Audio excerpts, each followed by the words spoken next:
بسم اللہ الرحمن الرحیم۔ سامعین محترم، چھوٹے بچوں کو کس عمر میں روزہ رکھوانا چاہیے؟ تو اس کا جواب سماعت فرما لیجئے۔ چھوٹے بچوں کو 7 سال کے جب وہ ہو جائیں تو ان کو نماز کا حکم بھی دیا جائے اور ساتھ ساتھ روزے کا حکم بھی دیا جائے۔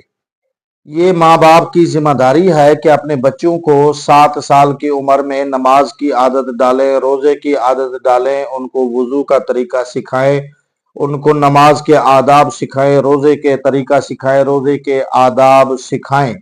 اور فقہا محدثین فرماتے ہیں کہ جب بچہ 10 سال کا ہو جائے، اگر وہ نماز نہ پڑھے، اگر وہ روزہ نہ رکھے تو اس کو مار کر نماز پڑھوائی جائے اور مار کر اس کو روزہ رکھوایا جائے۔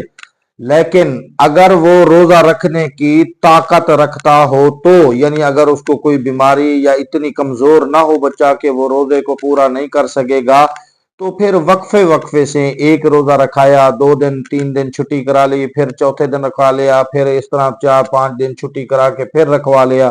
اس طرح بچوں کو روزے کی عادت ڈالنی چاہیے، روزے کا طریقہ سکھانا چاہیے، تاکہ جب بچے بڑے ہوں تو ان کو نماز کا مکمل طریقہ اور اس کے آداب اور روزے کا مکمل طریقہ اور روزے کے آداب آنے چاہیے۔ یہی حکم ہے شریعت کا، اور یہی ماں باپ کی ذمہ داری ہے کہ اپنے بچوں کو ساتھ دنیاوی تعلیم کے ساتھ ساتھ دینی تعلیم بھی ضرور دیں۔ اللہ تعالی ہمیں سمجھنے کی توفیق عطا فرمائے، آمین۔ السلام علیکم ورحمۃ اللہ وبرکاتہ۔